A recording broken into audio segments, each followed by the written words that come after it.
والسلام على رسول الله أما بعد فأعوذ بالله من الشيطان الرجيم بسم الله الرحمن الرحيم يا أيها الذين آمنوا اتقوا الله وكونوا مع الصادقين سبحان صدق اللہ. الله تعالى وصدق رسوله الأعلى ببركته إن الله وملائكته يصلون على النبي يا أيها الذين آمنوا صلوا عليه وسلموا تسليما الصلاة والسلام عليك يا سيدي يا رسول الله وعلى آلك.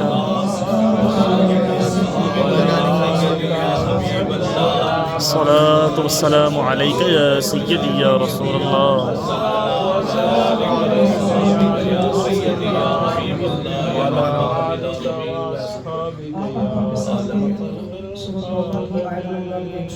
پڑھنے کا شرف حاصل کیا ہے.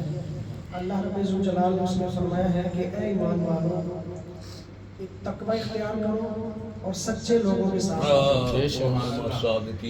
سچے لوگوں کے ساتھ ہونے کا مطلب کیا ہے؟ امام قرطبی علیہ رحمہ نے اس آیت کے حصے کی تفسیر لکھتے ہوئے آپ فرماتے ہیں ایکونوا علی مذہب الصادقین وسبیلہم.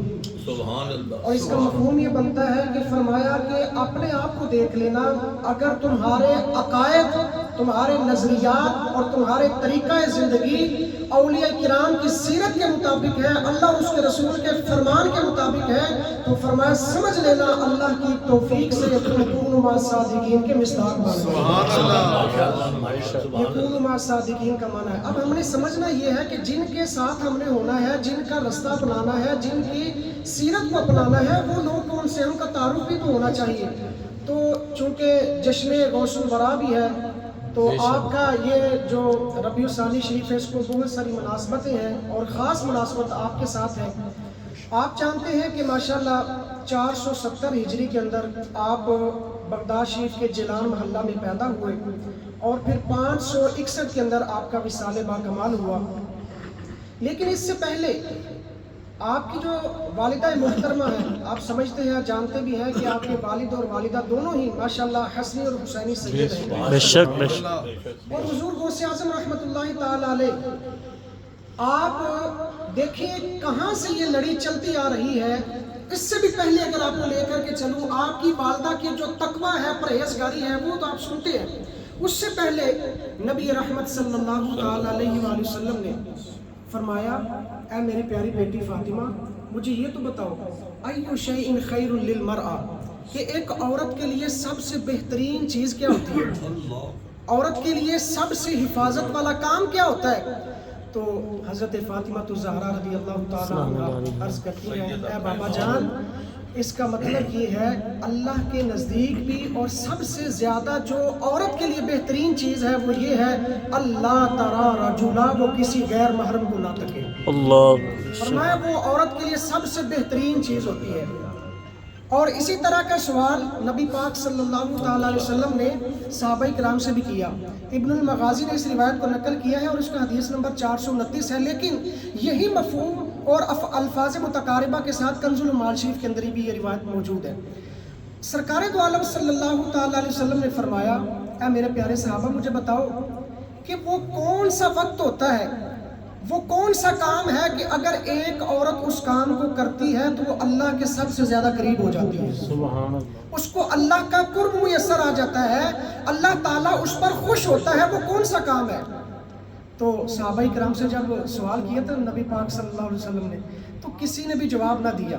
اب ادھر سے حضرت علی رضی اللہ تعالیٰ عنہ محفل سے اٹھے اور گھر چلے گئے اور جا کر کے حضرت فاطمہ الزہرا رضی اللہ تعالیٰ عنہ اپنی زوجہ محترمہ سیدہ کائنات سے جا کر کے پوچھا کہ آپ اس کا جواب دے دیجئے کہ سرکار نے ہمیں یہ پوچھا ہے کہ عورت کا وہ کون سا مقام ہے کہ جب اللہ کے وہ سب سے زیادہ قریب ہو جاتی ہے، وہ کون سا کام ہے؟ تو حضرت علی رضی اللہ تعالیٰ عنہ جب پوچھا تو آپ فرماتی ہیں ارجع، سرکار کی بارگاہ میں چلے جائیے اور جا کر کے عرض کیجئے کہ جو اللہ تعالیٰ کی بارگاہ کے اندر عورت کے مقام کو بڑھا دینے والا کام ہے وہ یہ ہے کہ اللہ اس کا جو مقام ہے وہ یہ ہے کہ فرمایا کہ وہ کبھی بھی اپنے آپ کو اپنی گھر کی چار دیواری سے کسی اور کے لیے اپنے آپ کو ظاہر نہ کرے.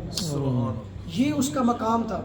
اب نبی پاک صلی اللہ علیہ وسلم کی بارگاہ میں جب یہ آئے, اب جو کنز المال شریف کے الفاظ ہیں سرکار کی بارگاہ میں عرض کرتے ہیں یا رسول اللہ سألتنا ام مسئلۃ فلم نجدہ, یا رسول اللہ فلم نجب, آپ نے ہم سے کوئی مسئلہ پوچھا تھا تو ہم نے اس کا جواب نہیں دیا تھا, میں آتا نہیں تھا, لیکن اب میں آپ کو جواب عرض کرنا چاہتا ہوں.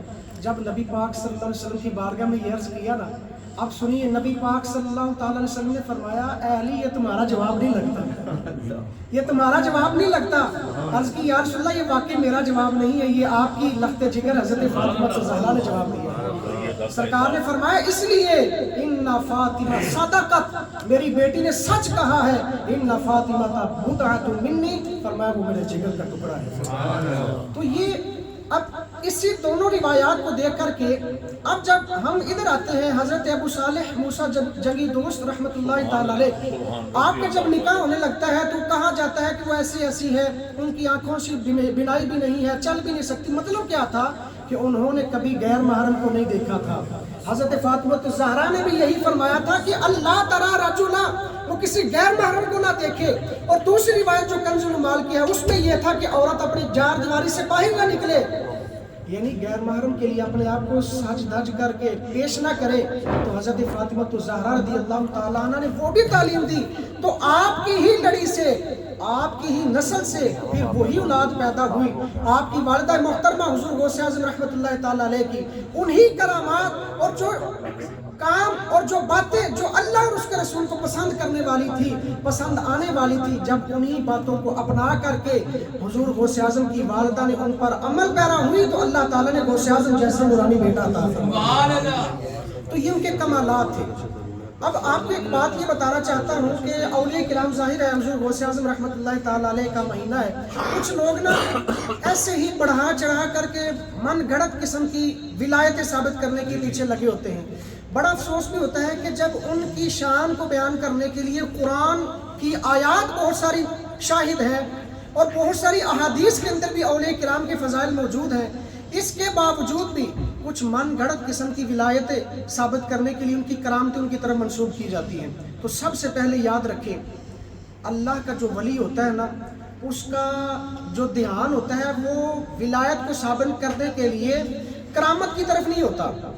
یعنی دوسرے لفظوں میں یوں سمجھیے کہ اس کی منزل مقصود جو ہوتی ہے وہ کرامت نہیں ہوتی, بلکہ ولی کی جو منزل مقصود ہوتی ہے وہ استقامت ہوا کرتی ہے. اور اللہ تعالیٰ نے اس کی طرف اشارہ دلوایا ہے.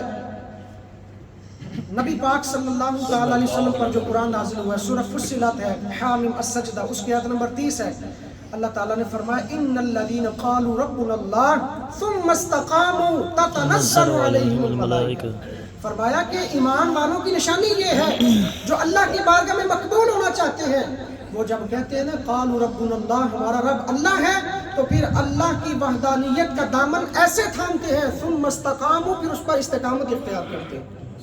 اب استقامت کا معنی کیا ہے؟ حضرت عمر فاروق رضی اللہ تعالیٰ عنہ کو لفظ کا معنی بیان فرماتے ہیں. فرماتے ہیں استقامت کا مطلب یہ ہے کہ عوامر جو ہیں ان کی پابندی کرنا اور نواہی سے اپنے آپ کو روک دینا, یعنی جس چیز کا ذکر اللہ اور اس کے رسول نے دیا ہے ان کو کر گزرنا, اور جس چیز سے اللہ اور اس کے رسول نے منع کیا ہے ان سے باز آ جانا, یہ استقامت کا درجہ ہوتا ہے. تو اب استقامت یہ قرآن سے ہے.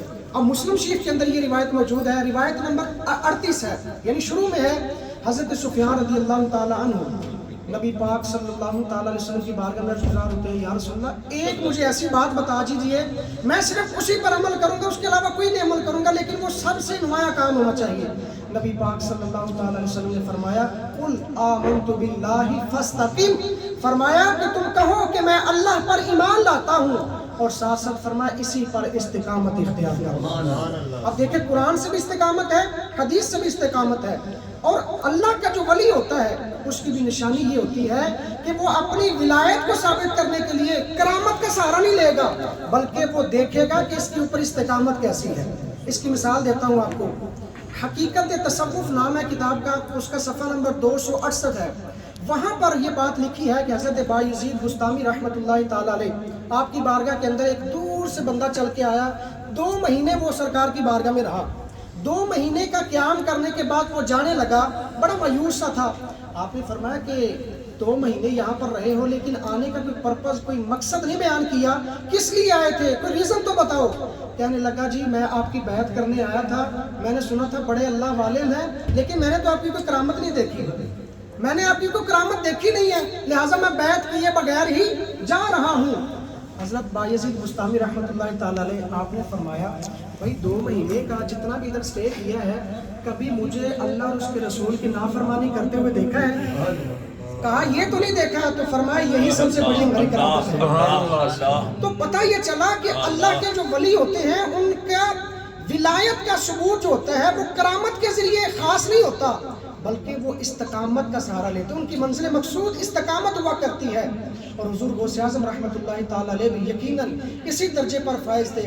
لیکن افسوس کے ساتھ کہنا پڑتا ہے کچھ لوگ ان کی طرف ایسی من گڑت روایات اور من گڑت جو کرامات ہیں وہ منسوخ کر دیتے ہیں. جیسا کہ فتاوی رضویہ شریف کی جلد نمبر 29 کے اندر یہ لکھا ہے.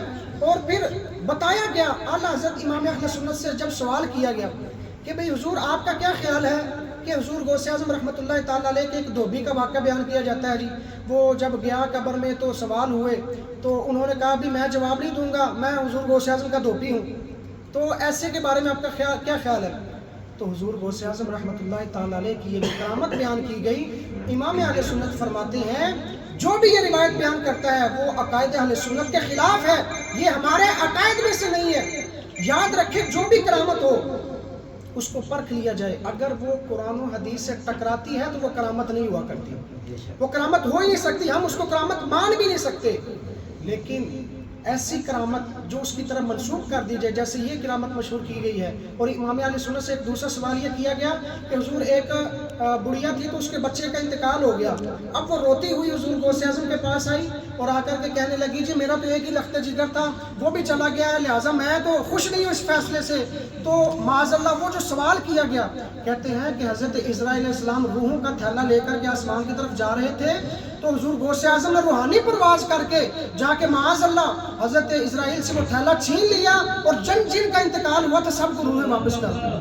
اب ذرا یار اندازہ لگائیں کیا یہ شرعی طور پر ایسے جملے بولنا ٹھیک ہے؟ ہم جناب ایسے روایت ایسی کرامتیں سن کر کے سبحان اللہ اور پیسوں کی بچھاڑ کر رہے ہوتے ہیں، حالانکہ یہ ہمارے عقائد کو کھوکھلا کر رہی ہوتی ہیں.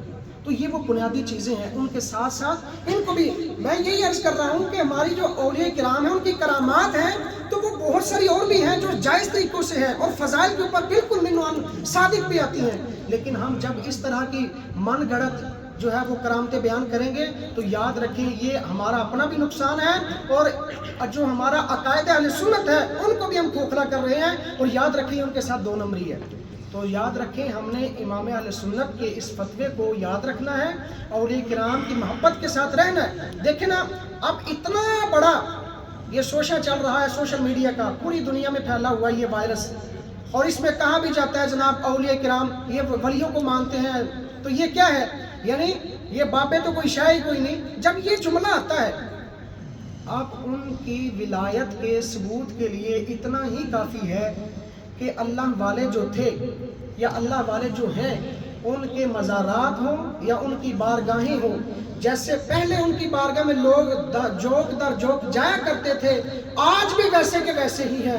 حضور غوث اعظم کی بارگاہ میں چلے جائیں، حضور داتا علی اجمیری کی بارگاہ میں چلے جائیں، آج بھی ویسے لوگوں کا ہجوم ہے.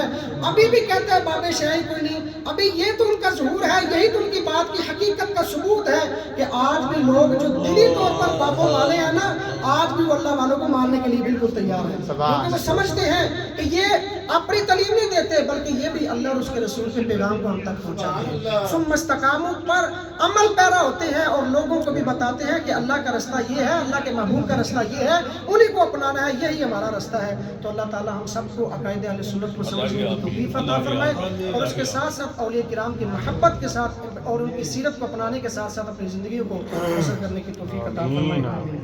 ماشاءاللہ ماشاءاللہ.